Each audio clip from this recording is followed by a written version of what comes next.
My first post this week was about power demand from new data centers. And I argued that the commotion around that power demand is way overblown. Yes, there will be new power demand that we see in the US from new data centers being built. And even if you use the most aggressive projections that are out there, we're talking about compound annual growth rates between 1 and 2% between now and 2030. And my point was, we have seen those kinds of growth rates in the US power system back in the early 2000s. And we saw that for the better part of a decade and managed to bring on new generation effectively then. And there's no reason to believe that we can't do the same now.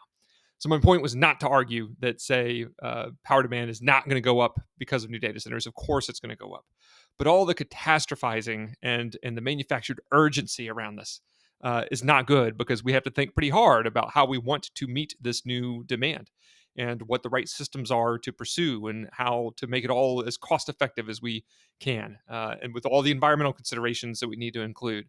And all of that happens if we are calm, deliberate, rational in our approach. If it's a hair on fire, the world is collapsing, our power grid is going to dissolve overnight because of all the power demand stuff. That's not a helpful way to frame this very important conversation. My second post was about the notion of CAGR, or compound annual growth rate. And you see that in a lot of energy analysis. And this post was motivated by some questions I've gotten about what is CAGR, how do we calculate it? And so that's what I went through in that post. And I used US power demand as an example of how to calculate CAGRs. So that in that second post, I actually calculated the CAGRs that I used in the first post about data center demand to show that US power demand has grown much more than it has, say, in the past 10 to 15 years. It was growing much quicker than that earlier this century. And again, we managed to make it through that just fine. So the second one was an educational post about CAGR. Foundations of Energy is my paid Substack newsletter that I've built as a learning and development resource for energy professionals.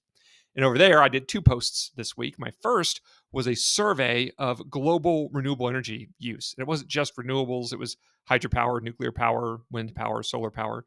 I did a deep dive through recently released data from the Statistical Review of World Energy.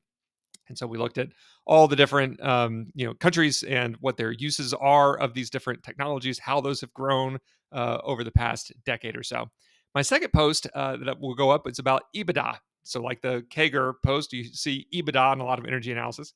It's explaining what EBITDA is, and then I'm going to compare EBITDA across different energy companies so we can get a sense of how it varies from company to company across sectors in energy. At the end of each week, I send out a free weekly newsletter that I call the Business of Energy. And that includes links to and summaries of all the stuff that I post on LinkedIn. It also includes an invitation to check out Foundations of Energy. I also include an energy related anecdote, insight, or observation that I don't share anywhere else. So that way, even if you've seen all the stuff that I've published online, there will still be something new for you to read in the newsletter. If you've not signed up, you can click the link in my profile. I'll also put a link down below. As always, thanks so much for reading, watching, liking, commenting. I hope you had a fantastic week, and we will talk soon.